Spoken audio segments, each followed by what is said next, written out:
issues. I don't know which of you would like to go first, Professor Corbett? Thank you. Good afternoon, Chairman Kane, Vice Chairman Hamilton, and members of the National Commission on Terrorist Attacks. Thank you for inviting me to speak on a very important issue of standards for disaster, emergency management, and business continuity. I'd like to begin my testimony today with a brief overview of our national building codes and related emergency preparedness standards. Codes and standards establish the minimum level of acceptable performance. They also can be used as a ruler to see how specific facilities and emergency procedures measure up. Generally, codes deal with the built environment, the design of the buildings themselves. Standards typically establish procedural protocols such as how and when to evacuate a building. While this description generally holds true, emergency procedures have in fact found their way into codes, however. The design of buildings and the emergency procedures used within them are critically linked. For example, the ability to quickly and safely evacuate a building is based upon the relationship between the structure's design and its adopted evacuation procedures. Effectiveness and success are dependent upon the articulation between these two areas that are covered by the codes and standards. Despite the importance of life safety in buildings, we have no single code or standard to follow. Instead, we have a myriad of organizations preparing these documents, some of which are in the public sector, while others are in the private sector. Some are guidelines without the force of law, while others are statutes that must be followed. Several codes and standards overlap, while some are completely duplicative. Unbelievably, when it comes to terrorism-resistant building designs, we have no comprehensive national code for building designers to follow.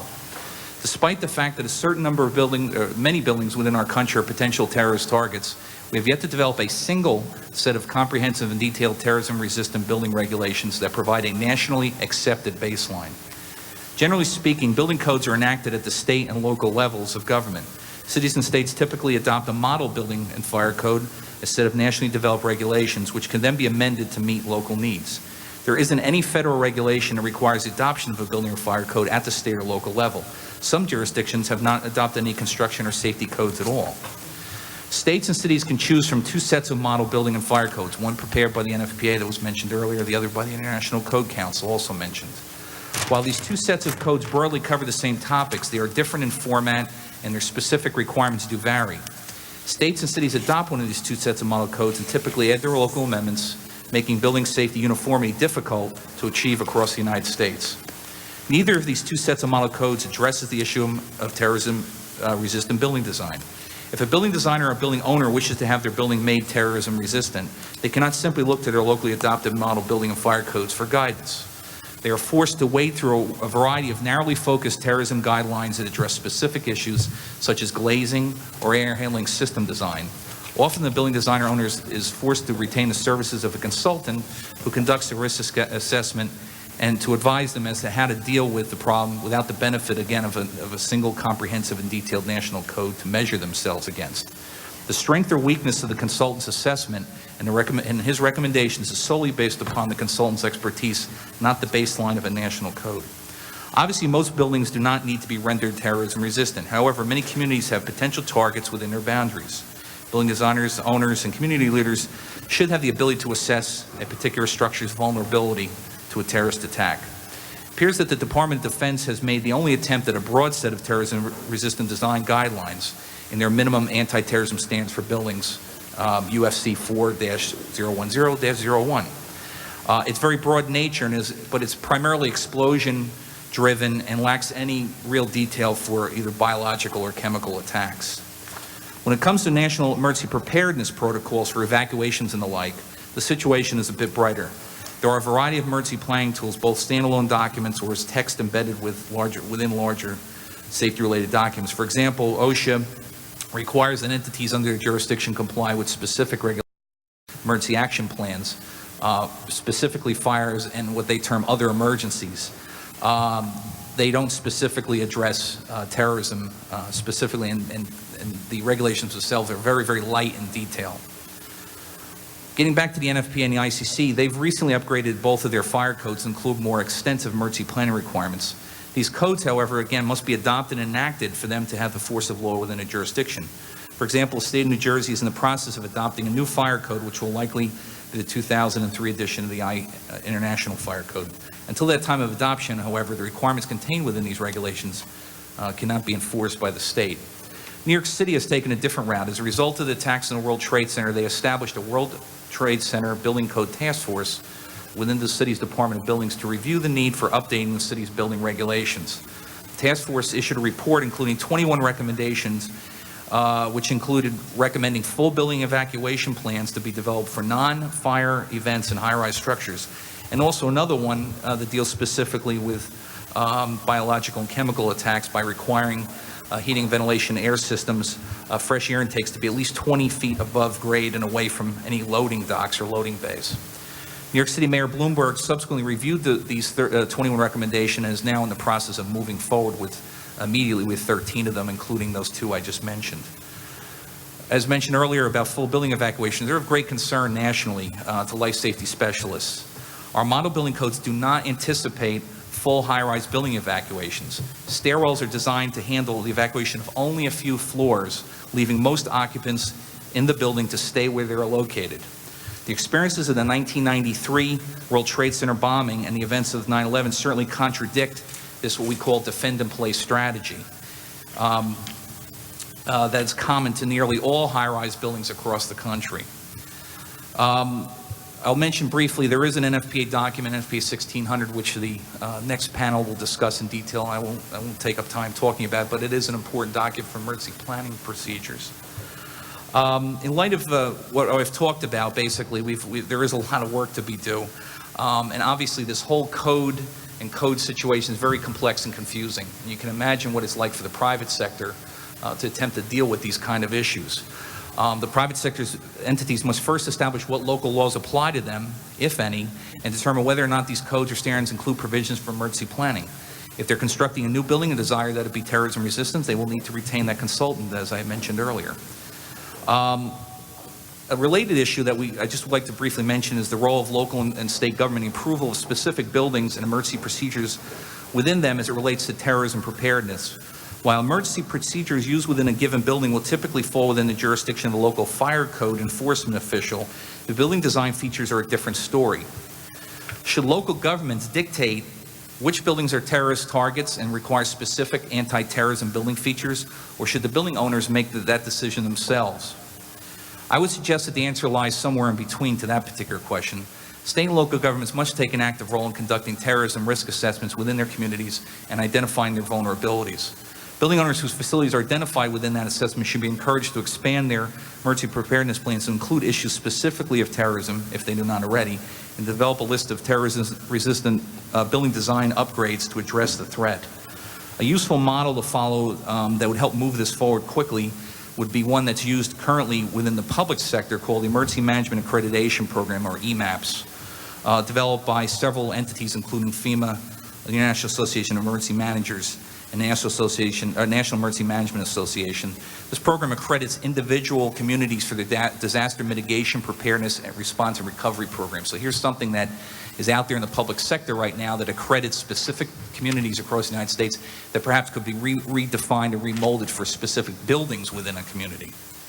In light of the situation, I've got some recommendations for the Commission to consider. The first one is that the Department of Homeland Security should take a very proactive role in beginning initiation of development of a code for terrorism-resistant building designs.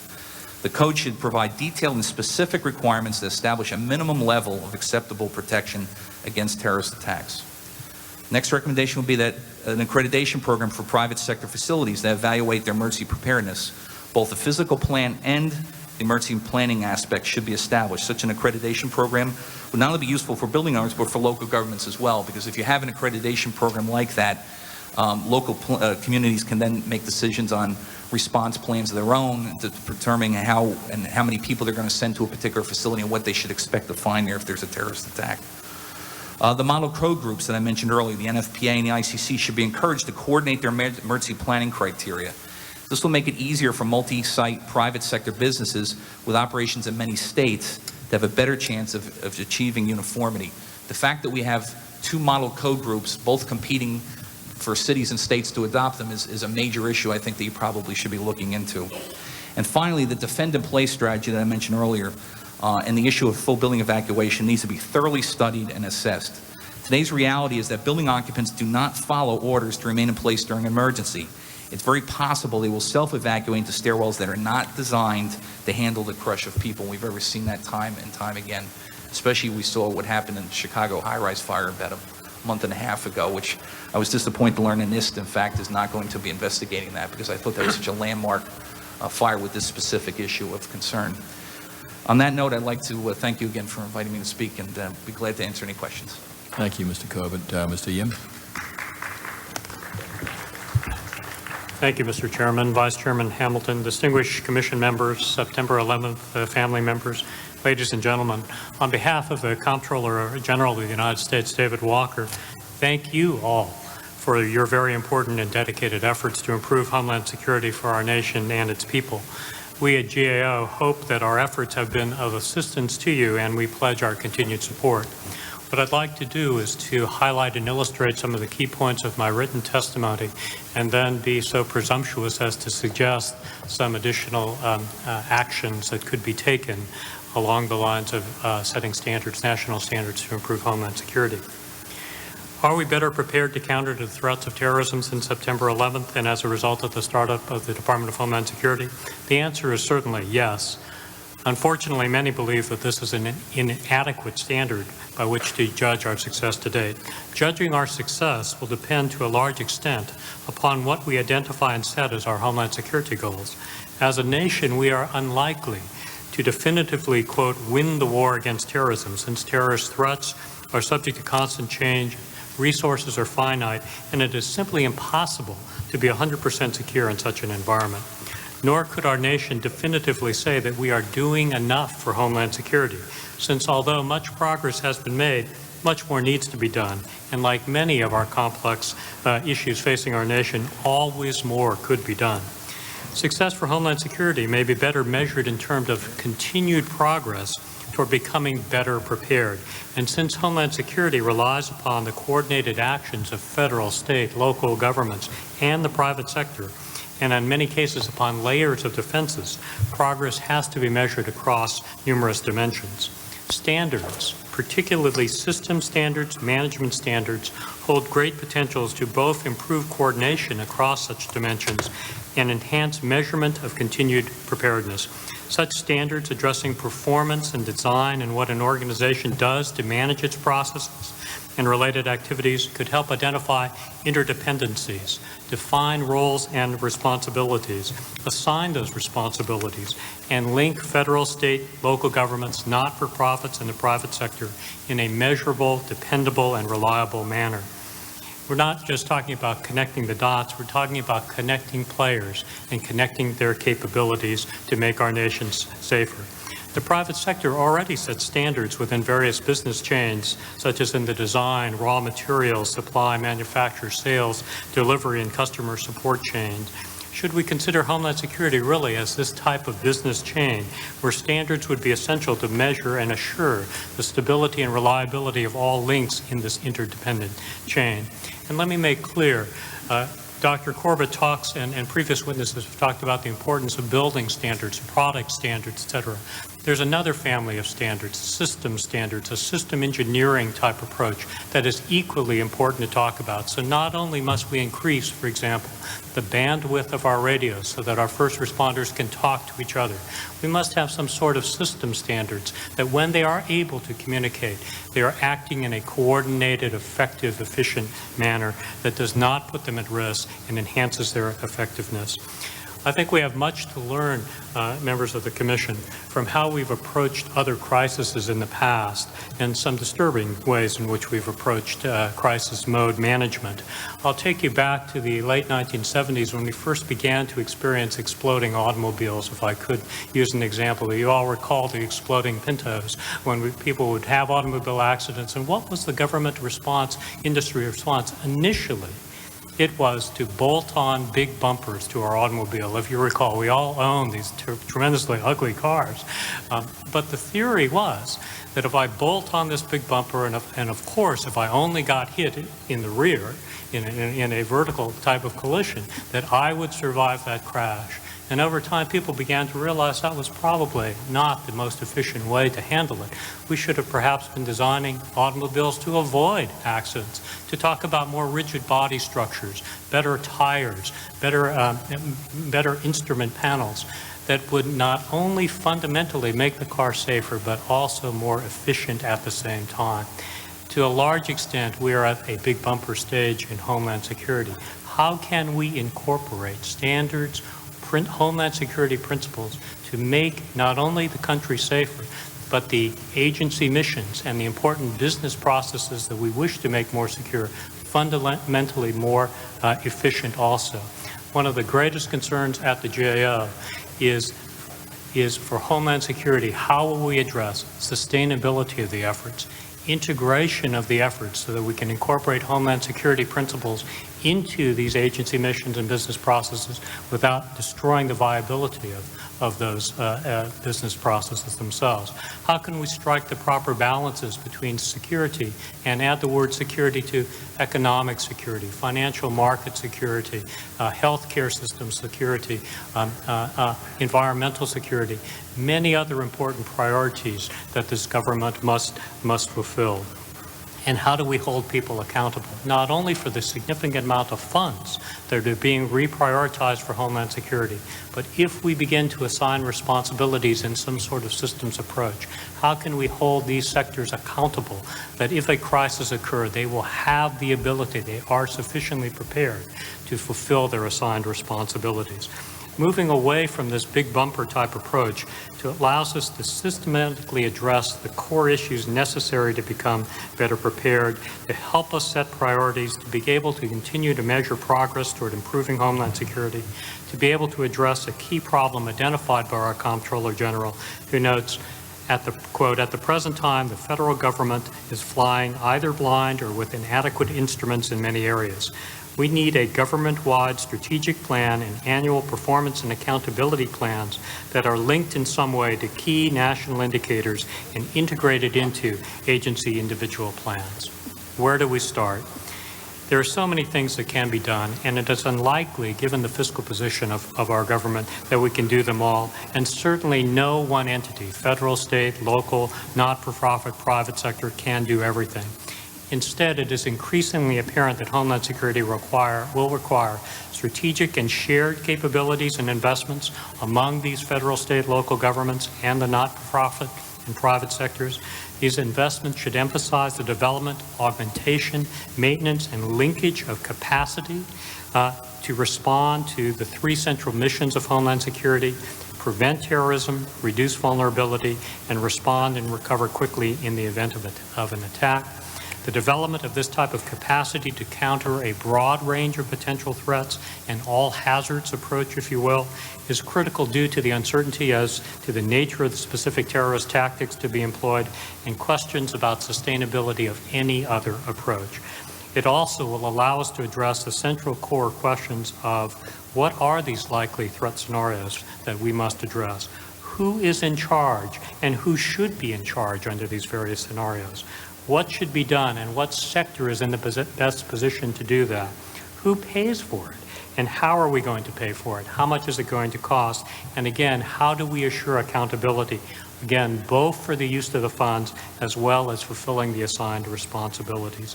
We believe that one promising methodology is the adoption of national standards, both product and individual service standards, as Dr. Corbett mentioned, but also systems integration type standards.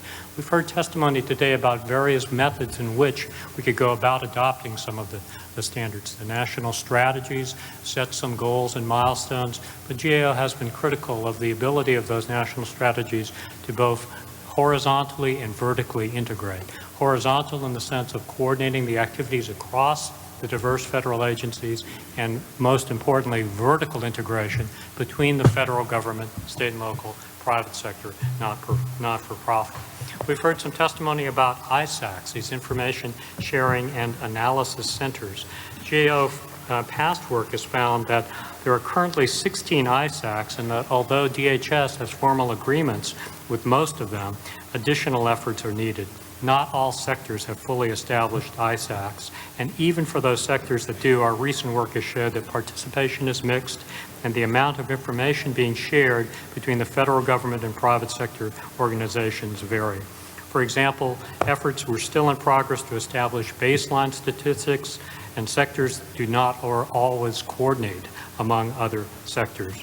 It is absolutely crucial that if we're going to have a shared investment, shared responsibility strategy, that we have shared input into what that strategy should be. And if we are going to, as Chairman Kane indicated, involve the private sector in the protection of the 85% of the critical infrastructure that is owned by them, it is absolutely important that they have an input into the development of types of standards that the federal government and state and locals will employ. Certainly, it also will have an impact on the type of federal stimulus programs that need to be designed. We're not just talking about grant programs to state and local. Focusing today on the private sector, there are many ways, going to Commissioner Gorlick's question, how do we incent the private sector? We had testimony from insurance industry representatives. It's very interesting to look at some of the standards for environmental management that were adopted, the ISO 14000 series for environmental management, that set protocols for the handling of potentially toxic materials.